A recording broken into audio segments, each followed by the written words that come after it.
ये काफी हद तक सच है। एक वक्त की बात है, एक मुर्गी ने एक बहुत ही खौफनाक कहानी सुनाई जो इससे पहले कभी नहीं सुनाई गई थी। ये इतनी खौफनाक थी कि इसने दूसरी मुर्गियों के परों को खड़ा कर दिया। ये एक लंबा और थका देने वाला कामकाजी दिन था। सभी मुर्गियां अपने छोटे छोटे आरामदेह भूसे के बिस्तरों पर सोने को तैयार थी। उनमें थी एक सफेद परों वाली मुर्गी जॉली। ग्रे परों वाली मुर्गी स्टैली ने ये सब देखा। वो सोच रही थी कि मुर्गी ऐसी बात क्यों कर रही है, क्योंकि उसके लिए मुर्गियां अपने ही पंख उखाड़ें तो ये बहुत ही खौफनाक और संजीदा ख्याल था। मुझे खुशी है कि मैंने उस गंदे पर से निजात पाली है। ये अफवाह खुद एक महदूद न रख पाने के चक्कर में स्टैली मुर्गी अपने बिस्तर से उड़ी और अपने दूसरे दोस्तों को ये खबर सुनाने गई। हे लीसा, हे पिक्सी, करीब आओ, मेरे पास एक खबर है। क्या तुमने इस अहमक मुर्गी के बारे में सुना है? वो अपने सारे परों को नोच रही है और ज्यादा खूबसूरत दिखने के लिए। एक मुर्गा कैसे बिना परों वाली मुर्गी को पसंद कर सकता है? अगर मैं मुर्गा होती तो मैं इस तरह की मुर्गी से नफरत करती। ओह, ये बहुत खौफनाक है। उसने ऐसा क्यों किया? बेशर्म। इस दुनिया को क्या हो गया है? यकीन ही नहीं होता। मुझसे कहो कि ये सच नहीं। मुर्गियों के बाड़े के पास ही एक पुराने शहबलूत के दरख्त पर एक उल्लुओं का खानदान रहता था। माँ उल्लू के बहुत शानदार कान थे जो सब कुछ सुन सकते थे, और साथ ही एक बड़ा मुंह जो सब कुछ बयां कर सकता था। वो हर बात जिसकी बात ये मुर्गियां करती। घर पहुंचकर माँ उल्लू ने वो सब बयां किया जो उसने सुना था। ये एक बहुत ही खौफनाक कहानी थी छोटे उल्लुओं के लिए। उन्हें मजा भी आया और वो खौफजदा भी हो गए, पर ज्यादातर वो खौफजदा थे इस ख्याल से कि एक परिंदा अपने ही पर नोच रहा है, ये सोचते हुए कि उनके बिना वो खूबसूरत लगेगा। पर माँ, फिर वो उड़ेगी कैसे? मुर्गियां हमारी तरह नहीं उड़ती मेरे बच्चे, पर अपने पैरों के बिना उनको ठंड लगेगी और वो बीमार भी हो जाएंगी। हमें और बताइए माँ, क्या इस कहानी में और कुछ है? ओह, नहीं नहीं, अब बहुत देर हो चुकी है। अब तुम तीनों सोने चलो।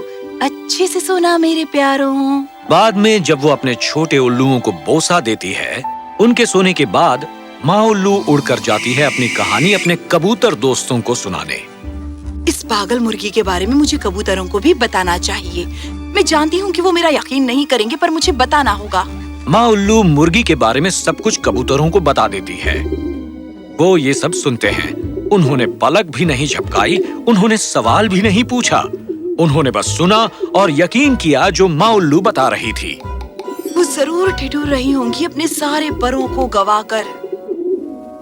ये बात कबूतरों के लिए भी नई थी, क्योंकि उन्हें कहानियां सुनना सुनाना बहुत पसंद था। वो भी सभी तरफ उड़कर गए ये शर्मनाक कहानी सुनाने के लिए। जानते हो, ये काफी हद तक सच है। कुकू, मुर्गियों के बारे में मुर्गियां अपने सारे पर नोच रही हैं, क्योंकि वो सोचती हैं कि वो और ज्यादा खूबसूरत लगेंगी। पता है, ये काफी सच है। मुर्गियों के बारे में मुर्गियां अपने सारे पर नोच रही हैं, मुर्गे का ध्यान अपनी तरफ खींचने के लिए। मुर्गियों के बारे में मुर्गियां अपने सारे पर नोच रही हैं, मुर्गे का ध्यान अपनी तरफ खींचने के लिए। ऐसा मैंने सुना है। ये एक पर बन गया बहुत से पर, और ये एक मुर्गी बन गई बहुत सी मुर्गियां। अगली सुबह तक ये चौंका देने वाली खबर मुर्गे तक पहुंच गई थी। कुछ कहना है? मुझे तुम्हें कुछ बताना है। शायद तुम मानो ना ये सब, पर काफी हद तक है ये सच। 3 मुर्गियों ने अपने सारे पंख नोच लिए। ये बात मैंने दूसरों से है सुने। मैंने सुना है उन्हें था मुर्गे से प्यार। मुझे पहले क्यों ना हुआ एतबार। सहना होगा सर्दियों का कहर, जब नहीं होगा उन पर परों का असर। और पर नोचती मुर्गियों की आवाज सब जगह से आ रही थी। एक मुर्गी के बाड़े से दूसरी मुर्गी के बाड़े तक ये कहानी फैलती चली गई, खेत दर खेत, और आखिर में पूरे मुल्क में। और आखिर में ये खबर उस मुर्गी के बाड़े तक पहुंची जहां से ये सब शुरू हुआ था। 3 उदास मुर्गियां थीं, जिनका एक मुर्गे की वजह से दिल टूट गया था। उसका दिल जीतने की खातिर वो अपने पर नोचने लगी, ये दिखाने के लिए कि कौन ज्यादा मोहब्बत करता है। और ये तब तक जारी रहा जब तक उन्होंने अपने सारे पर न गंवा दिए। तुम्हें यकीन नहीं होगा, पर ये काफी हद तक सच है। जब उसी जॉली मुर्गी ने, जिसका एक छोटा सा पर गिरा था, ये कहानी सुनी, वो ये समझ न सकी कि ये कहानी कहाँ से आई थी।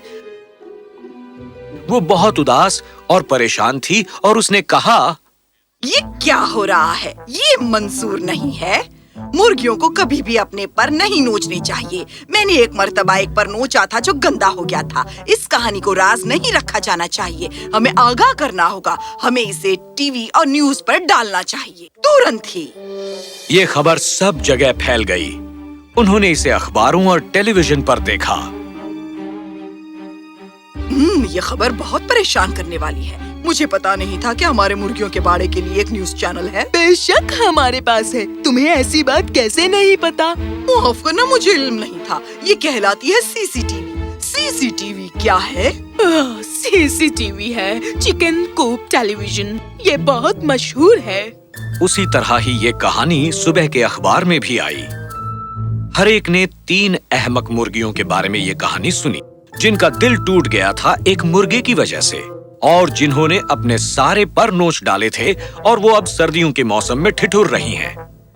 परों ने उनकी हिफाजत की होती, पर इसके बजाय वो सब खौफनाक बीमारी से बीमार हो गई। जल्दी ही हर कोई इन मुर्गियों के बारे में बात कर रहा था कि वो कितनी अहमक थी कि वो अपने ही पर नोच रही थी। ये सब मेरी गलती है। मुझे झूठ नहीं फैलाना चाहिए। मैं ये याद रखूंगी कि ऐसी कोई बात आगे ना जाने दूं जो सच ना हो। आज मैंने एक अहम सबक सीखा है। ये कहा गया है कि झूठ दुनिया में आधा रास्ता तय कर लेता है, इससे पहले कि सच अपने जूते पहने। स्टेली मुर्गी ने ये बहुत कीमती सबक सीख लिया था, इसलिए हमें ये हमेशा याद रखना चाहिए। जब हम कहानियां और शब्द आगे बढ़ाते हैं तो हमें इस बात का ध्यान रखना चाहिए कि हम क्या कह रहे हैं। यहाँ वहाँ कहा गया एक भी लापरवाह लफ्ज शायद कुछ ऐसा कर दे जिसे शायद हम कभी रोक न सकें और फिर कभी बदल न सकें। जैसे एक पर बहुत से परों में तब्दील हो गया, जैसे एक मुर्गी 3 में बदल गई। कहानी शायद झूठी हो, पर जैसा मुर्गियों ने कहा, ये सब काफी हद तक सच है।